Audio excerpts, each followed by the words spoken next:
was closer to being strategy proof and which was fair. And the way that he wanted to do this was to use a fake market. So as you guys know, and as we'll talk about below, markets are efficient, right? So he said, why don't we make it fair by giving everyone an equal income? So let's have a market with an equal income, have people report their preferences, and then have them participate in an artificial market where prices equilibrate and so forth, right? Now, what do we mean by fairness of this arrangement? Well, first of all, if people have equal income, it turns out that things will be better for everyone than what's called max-min share guarantee, which is basically like cake splitting. So if I was talking to Erica about this over email earlier, but the basic idea is, if we have some set of goods, one quite fair way to split them would be to have Eric divide the two goods and me choose my favorite, right? But then Eric wouldn't want to give me too little because then I would end up choosing the bigger one. So there's sort of like a minimum guarantee of fairness that comes out of that. So it turns out that there's a version of that that's always true in a competitive market. A second version is no one envies anyone else in a competitive market. That is, if you're doing better than me and I had equal income to you, then I could have gotten the same thing that you did because I had access to the same prices and the same income, and so I could have bought the same thing that you had, right? Now, you can't quite get that in this context because people, if they're given literally the exact same income, then if they all end up demanding the same thing, obviously you can't satisfy all those people because the course gets overloaded. So what you can ensure, though, is that nobody envies someone more than a single good. That is, there has to be a possibility of switching one good that you have and one good that I have such that I wouldn't envy you. So you can use the fact that you're allocating many, many courses to give some fairness, even though, of course, if you were just all bidding to get into one course, you could never ensure that nobody envies anyone else, right? Because that one last course that's left over, you're going to have to assign in some order among the people, right? OK. So to make his system work, Eric has to introduce some noise in people's budgets, which means that some people will get a little bit better than the other people, and people might envy them by a little bit. So why does Eric need to do that? Mohammed, do you remember? Because the number of courses are not that much, and there would be budget, the fixed budget would cause income problems. Yeah. So there could be big income effects. And the problem is that if everyone has exactly the same income, then a lot of people could have a really big income effect at exactly the same point. Whereas if you have spread out incomes, people will have income effects at different points. And that will stop there from being these jumps that could stop there from being an equilibrium that exists. Just to clarify that. Yeah. So it's basically what that means is that with this noise, yeah. It prevents any jumps of more than one person demand? at any given change in price. Right. Okay. And so that basically makes things continuous, roughly, right? As continuous as it can. As continuous as it can be, as continuous as the courses are defined, right?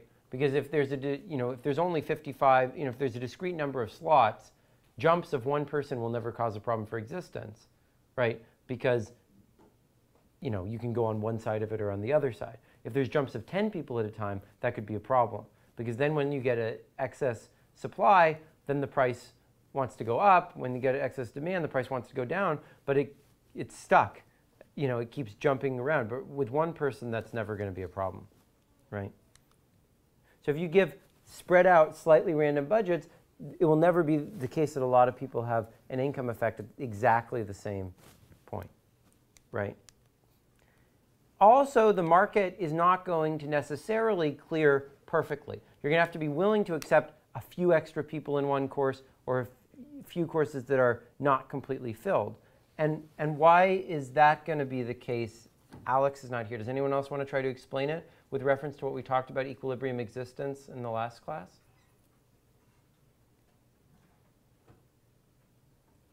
Well, remember that if goods are complementary and there's a small number of people, right, there can be these non-existence problems, right, where the Charlie-Sonia issue, right? As the number of people gets large, we know that those problems get really small. The number of people who have excess demand or the number of slots that go unfilled gets very small as the number of people gets large, or small relative to the population. It's sort of a fixed size. And that's true here as well. The market won't clear perfectly, but it will clear near perfectly as the number of people gets large, or the fraction of people who have a problem like this or courses that have a problem like this will get small. OK. And given that most universities have thousands of people there, this is probably not going to be that big of a problem. You'll probably have about, one empty seat per class or something like that, rather than everyone having an empty class seat. OK. So the Wharton Business School decided to implement this. So students submit preferences to a computer. What they basically do is they rank every course. They give a number of points from 1 to 100. And then they're allowed to give some complementarities and substitutabilities across courses. Right? They like to say, well, I'd like particularly to have these two courses together. Or if I get into this computer science course, I don't want to also be in this other computer science course during the same term. And here's how many points it's worth to me to do that. So that allows for some very basic sorts of substitutes and complements. But it doesn't allow for you to express any preference that you could possibly have over bundles. That would be incredibly complicated for someone to report that to the system, right? So then the computer acts as an idealized price taker, right? Students nearly have an incentive to tell the truth. Why is that? Well, if you tell the truth, they're going to act as if you're a price taker with the particular demand that you've reported.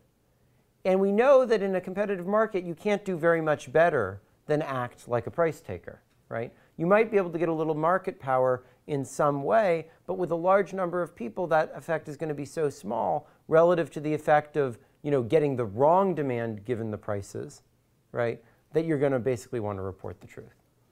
Yeah, Mohammed. I was just going to say, asking the students about the substitutes and complements one course by course is hard. There are so many things that you can't say, but yeah. A simpler way is the student think of I don't want to have more than 3 art courses or 3 math courses or 3 computer science courses.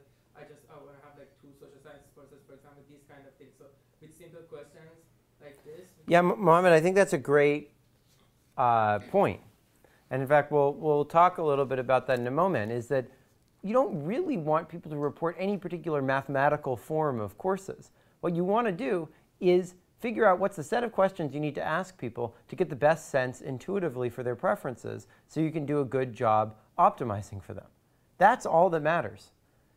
Restrictions on people's preference types, whatever, only make sense to the extent that you think that fits a good way of representing people's preferences. You want to ask people, put the least amount of burden on them, ask them the fewest questions possible so as to get the best sense of their demand along the dimensions on which you are uncertain about it, right? That insight that you just had, that's the key to everything else that we're going to be talking about in the rest of this lecture. And in fact, you can think about the market economy versus socialism just being about how much do we need to know about people's preferences in order to allocate the right goods to them. Yeah, Neil. So wait, I'm not understanding. After the computer generates prices and then there's some bidding that's going to go on? Or? Well, so there's going to be a market that occurs. Sure. And everyone is going to act like the computer is going to run an artificial market, right? Given that people have demand functions that are determined by these things, and they're going to try to maximize the number of points that person gets, basically, under this points language. And so the market runs its equilibrium, there's some thing going on, it's all a black box. And then everyone's allocated their courses given their incomes. Okay, yeah? Can students have the information of the market price before bidding? No. No. No. But it doesn't matter because, as I said, people can't do any better in a market equilibrium than just act as price takers unless there's a small number of people, in which case you can get small gains from exerting market power, but those gains are small. And so Budish basically says, look, no one's going to worry about that sort of gains by market power. They're just going to report their preferences and let the computer optimize for them. I guess there may be the problem if people can see the price before bidding. The problem may be when the deadline for the bidding comes. There are some guys who buy the higher, and they can switch, and the price follows so quickly, and other people can get the course. I mean, that's basically a form of market power, right? I mean, that's like they're trying to use their influence on the price to do something. But the point is that in a large market, that's going to be very small and pretty unpredictable, unless you have a lot of information, right? And on the other hand, the changes in the allocation that you get at a given set of prices is very predictable. If I say my preference for something is higher, I could change my outcome in a way that's very disadvantageous to me given a certain set of prices, right? And so the idea is that in a large market, people are unlikely to do those types of manipulations. But what if students can expect these behaviors to happen? So there will be the rational expectation that all people do this.